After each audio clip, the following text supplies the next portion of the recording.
향가에서 시조까지 1000년의 시간여행. 지금부터 이 영상 끝까지 보시면 여러분의 국어 점수가 20점은 올라갑니다. 여러분, 이번 시험 범위 보고 머리 아프신 분들 솔직히 고백해보세요. 향가는 도대체 뭔 소린지 모르겠고 시조는 그냥 옛날 노래 같고 이거 왜 배워야 하는지도 모르겠죠. 고전시가 단원에서 국어 포기하는 학생이 80%예요. 그런데 이번 시험에서 최소 4문제는 나옵니다. 이거 버리면 1등급은 꿈도 못 꿔요. 특히 오늘 배울 새 작품 제 막매가 10년을 경영하여 나무도 바윗돌도 없는, 이거 고2 문학 교과서에도 나오고 고3 수능 특강에도 또 다룰 확률이 높아요. 자, 강의 자료는 더보기란에 있으니까 꼭 다운받아서 같이 보세요. 진짜 중요해요. 갈래별 특징부터 작품 분석까지 싹 다 정리해서 넣어놨습니다. 천재 김수학 공통국어 2 고1 2학기 내신 대비 강의입니다. 교과서 118쪽 펴시고요. 바로 갑니다. 오늘은 먼저 향가가 뭔지부터 시작해서 평시조와 사설시조의 차이점 완벽 정리하고 마지막에 향가가 시조에 어떤 영향을 줬는지까지 킬러 포인트만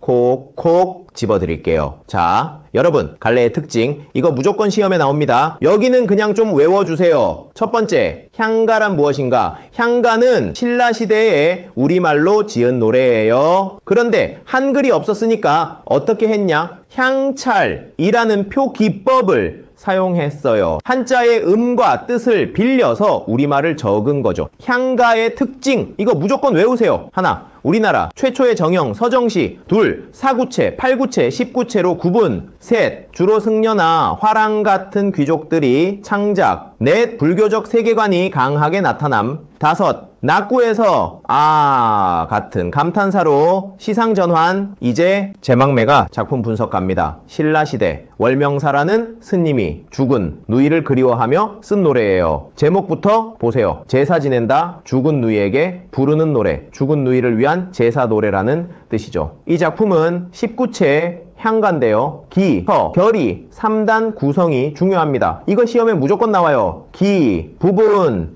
일행부터 사행까지 보면 생사, 길은 얘 있음에 머뭇거리고 나는 간다는 말도 못다 이르고 어찌 갑니까? 죽음 앞에서 두려워하는 인간의 모습, 누이가 유언도 없이 떠난 안타까움이 나타나죠. 서부분 5행부터 8행까지가 진짜 중요해요. 어느 가을 이른 바람에 이에 저에 떨어질 잎처럼 한 가지에 나고 가는 곳 모르원저. 여기서 비유가 터집니다. 이른 바람은 요절이에요. 젊은 나이에 죽음, 떨어질 잎은 죽은 누이, 한 가지는 같은 부모, 혈육이라는 뜻이죠. 이렇게 자연현상에 비유해서 슬픔을 표현하는 거 시험에 100% 나옵니다. 비유법 찾는 문제로요. 마지막 결 부분이 진짜 대박이에요.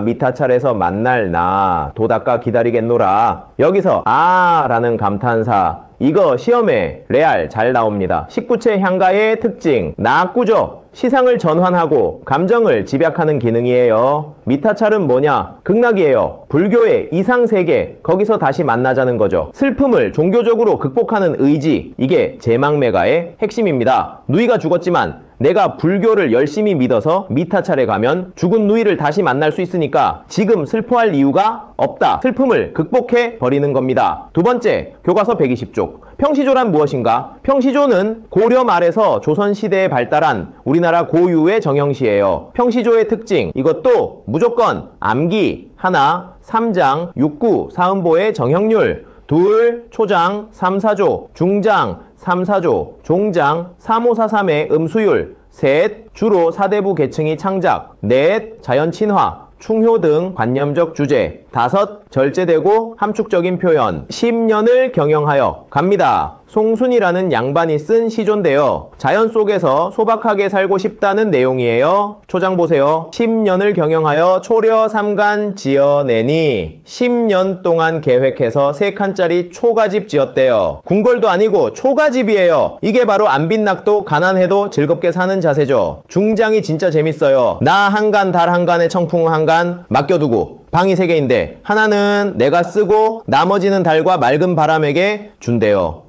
이거 말이 돼요? 달이랑 바람이 어떻게 방을 써요? 이게 바로 의인법이에요. 자연을 사람처럼 대하는 거죠. 무라일체, 자연과 내가 하나 되는 경지예요. 종장에서 스케일이 더 커져요. 강산은 드릴 데 없으니 둘러두고 보리라. 산과 강은 집 안에 못 넣으니까 집 주변에 병풍처럼 둘러놓고 본다는 거예요. 여기서 시선 이동 주목하세요. 집 안의 달, 청풍은 근경이고 집 밖의 강산은 원경이에요. 가까운 데서 먼 데로 시선이 이동하죠. 이것도 시험 단골 문제예요. 세 번째, 사설시조란 무엇인가? 사설시조는 조선 후기에 발달한 평시조의 변형된 형태예요. 사설시조의 특징, 이거 완전 중요. 하나, 중장이 비정상적으로 길어짐. 둘, 서민이나 중인 계층이 주로 창작. 셋, 일상적이고 현실적인 주제. 넷, 해학적이고 풍자적인 표현. 다섯, 구어체와 속어 사용. 나무도 바윗돌도 없는 갑니다. 작자 미상 조선 후기 평민이 쓴 시조예요. 임과 이별한 슬픔을 노래한 거죠. 초장에서 첫 번째 비교 대상이 나와요. 나무도 바윗돌도 없는 모에 맥에 쫓긴 까투리 안과 까투리가 매한테 쫓기는데 숨을 곳도 없어요. 완전 절망적이죠. 그런데 중장이 더 심해요. 평시조와 달리 엄청 길어져요. 대천바다 한가운데 일천석 실은 배에 노도 잃고 닷도 잃고 용총도 끊고 돛대도 꺾고 키도 빠지고 이거 계속 나열해요. 배는 망가지고 날씨는 최악이고 심지어 해적까지 만났대요. 이런 걸 열거법, 과장법, 점층법이라고 해요. 상황을 극대화시키는 거죠. 정리하기가 힘들면 더보기란에 제가 다 정리해뒀으니 다운로드 받고 시험 직전에 다시 보세요. 종장에서 반전이 나와요. 엊그제 임여인네 아니야 어디다 가을 하리오. 까투리도 불쌍하고 도사공도 불쌍한데 그것보다 이밀은 내가 더 불쌍하다. 서리법으로 슬픔을 극대화하는 거예요. 임을 이별한 자신의 괴로움과 절박함이 죽음을 앞둔 까투리 뱃사공의 절박함보다 더 크다는 것을 강조하고 있네요. 정말 참신한 발상입니다. 자, 이제 가장 중요한 부분, 향가가 시조에 어떤 영향을 줬는가? 첫째, 3단 구성이에요. 향가의 기, 서, 결이 시조의 초장, 중장, 종장이 된 거예요. 구조가 그대로 이어졌죠. 둘째, 마무리 방식이에요. 향가의 낙구 아로 시작하는 부분이 시조의 종장 역할을 하게 됐어요. 감정을 집약하고 전환하는 기능이죠. 셋째, 정형성이에요. 향가도 구수가 정해져 있고 시조도 형식이 정해져 있어요. 우리 민족이 정형시를 좋아한다는 증거죠. 여러분, 진짜 중요한 얘기 하나 더. 고전시가 킬러 문제가 뭔지 아세요? 바로 유사한 정서를 가진 시 찾기 문제예요. 예를 들어 다음 중 제막 매가와 유사한 정서가 나타난 작품은 이런 문제가 나오는데 선택지에 교과서에 없는 작품들이 나와요. 그래서 뭐가 중요하냐? 교과서만 보면 안 돼요. 평소에 모의고사 문제, 기출 문제, 외부 지문 문제를 많이 풀어봐야 해요. 특히 이별의 정서, 그리움의 정서, 자연 친화적 정서, 무상감 같은 주요 정서별로 작품들을 묶어서 공부하세요. 자, 정리합시다. 오늘 배운 거 갈래별 특징 먼저. 향가는 향찰 표기, 불교적 서정시, 평시조는 3장 6구, 4대부의 관념적 시, 사설시조는 중장 확대, 서민의 현실적 시, 그리고 새 작품 핵심, 제막매가는 비유를 통한 슬픔의 종교적 극복, 10년을 경영하여는 안빈낙도와 무라일체, 나무도 바윗돌도 없는 과장과 비교를 통한 슬픔 강조, 마지막으로 향가에서 시조로 이어지는 흐름, 3단 구성, 낙구와 종장, 정형성이 계승됐다. 이것만 알아도 이번 시험 고전 시간은 고득점 나옵니다. 하지만 진짜 1등급 받으려면 교과서 외부 지문도 많이 봐야 해요. 변형 문제집이나 모의고사 꼭 풀어보세요. 오늘 배운 내용 중 어려운 부분 댓글로 꼭 남겨주세요. 이번 시험 목표 점수도 같이 적어주세요. 더 많은 자료는 영상 더보기란을 참고해주세요. 이 강의가 도움이 됐다면 좋아요와 구독 꾹 눌러주세요. 여러분, 성적 향상에 계속 도움드릴게요. 감사합니다.